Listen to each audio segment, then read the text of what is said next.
Hi girls, my name's Andy Morgan and I'm a beekeeper up in Hillcrest, and your teachers have asked me just to tell you a little bit about how I do what I do and how I go about looking after my bees and harvesting honey. Now, first of all, I think I just want to show you how what I wear when I go and do beekeeping, and I think that's quite important. So first of all, that starts off with a nice thick set of overalls. Let me put those on for you.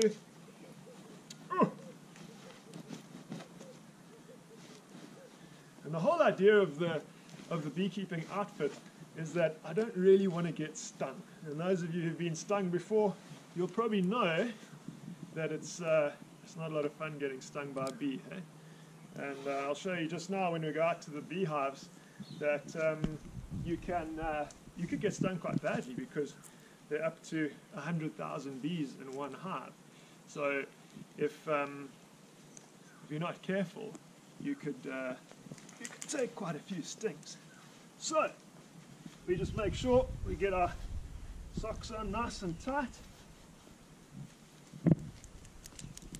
Nice long socks.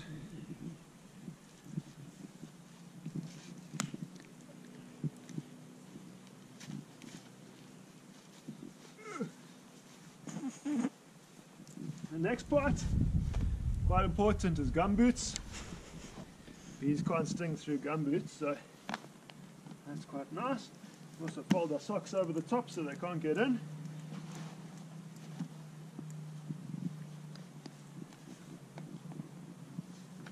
Then you'll have seen beekeepers wearing a veil.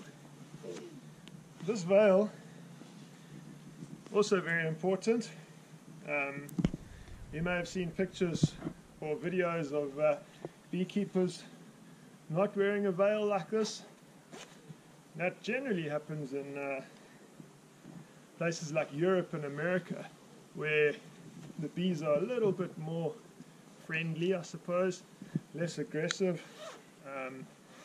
But in South Africa, our bees are quite hard-working. They can also be quite aggressive.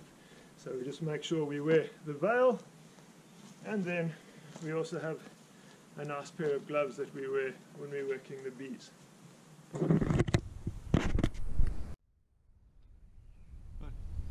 Right, now the next thing is just some important equipment for beekeeping. First of all, the smoker. Let's see if we can get it going.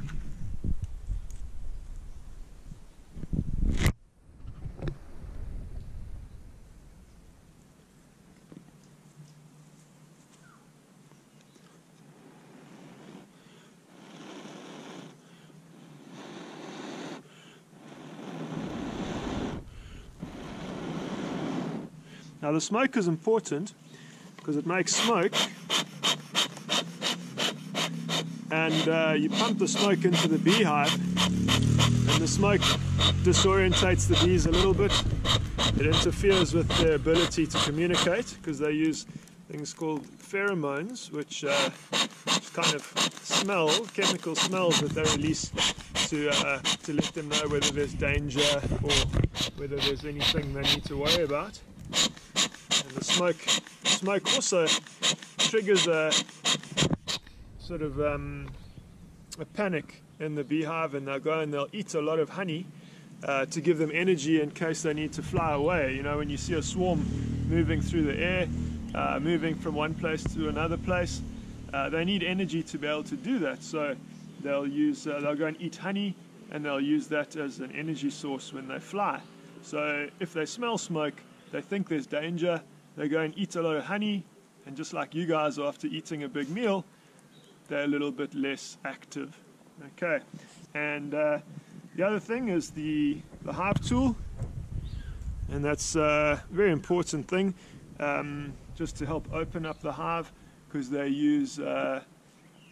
create this a thing called propolis, which they use to seal all the little holes and seal the frames into the hive, and sometimes you just need to break that stuff off, and this is quite important.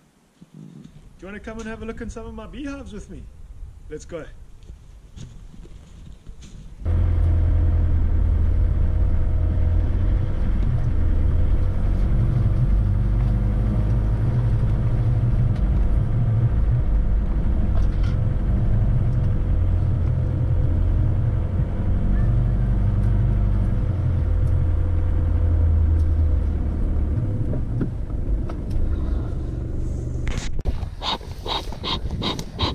First hive.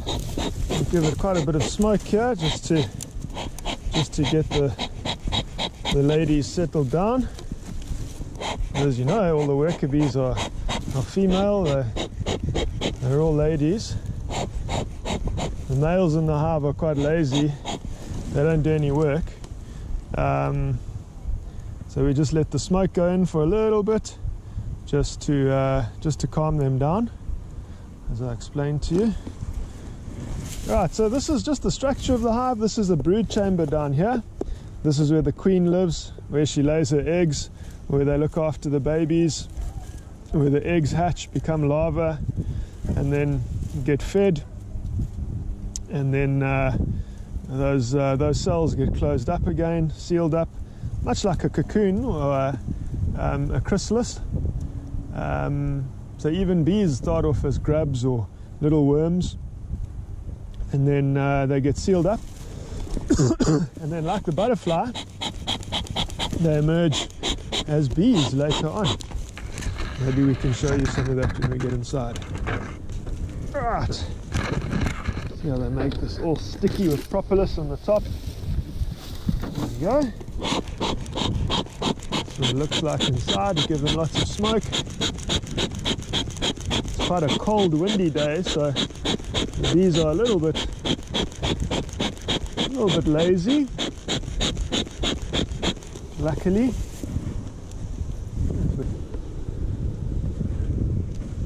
Where's the...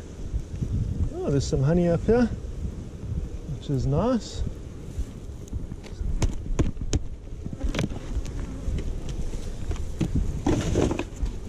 Oh, and some more down here.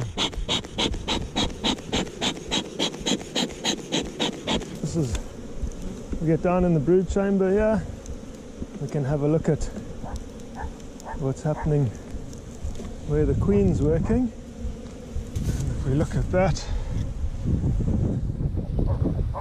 maybe if we're lucky, we'll get a glimpse of the queen.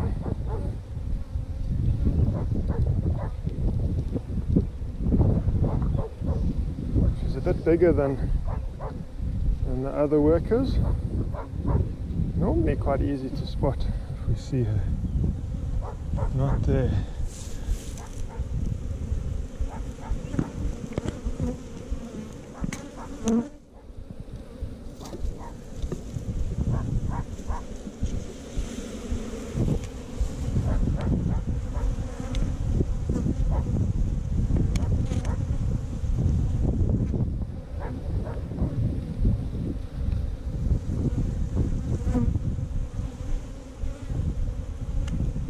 Nope, no queen here either. But if you look here, you can see how the larvae are being covered up and capped for the bees, so that they can carry on with their life cycle and turn into worker bees.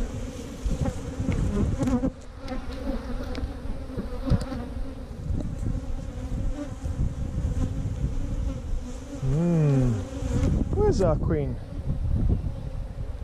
Normally very lucky to see her.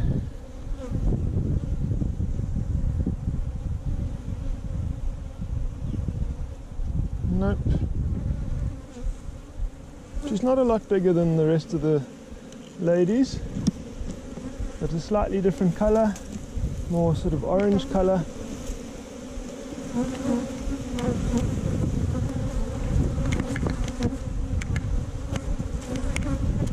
See how they're moving, they're a bit more agitated. Might have to give them a bit more smoke just to calm them down. They don't like the light. They don't like being having the sun shone on them. But it does make for pretty pictures.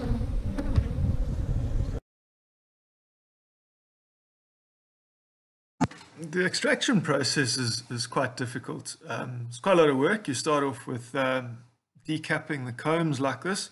We use a decapping fork, but the commercial guys will use an electric knife, which is a hot knife, which slowly cuts off the combs, probably a lot quicker than I'm doing here. But there's a lot less wastage with this way. And we're quite a small outfit. I've only got about 30 beehives. And so for me, this works fairly well. As you can see, I do all the extracting in my garage. And I generally get a friend to help me with that.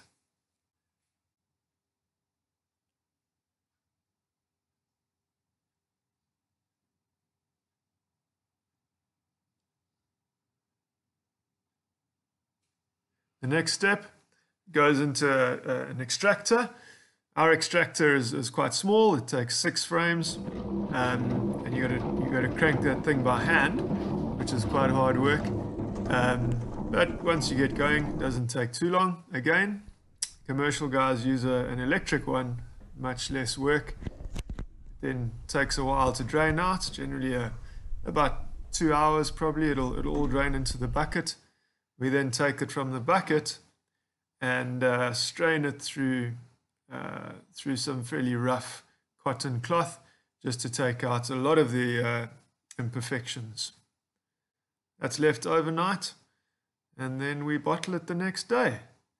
And that's how the bottles of honey arrive for all the St. Mary's teachers who put a lot of demands on my honey supply. But thanks very much.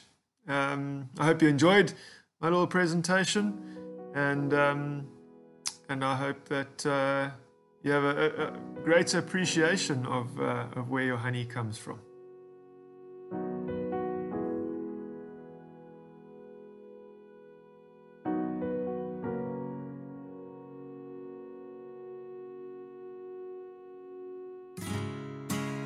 Stealing glances at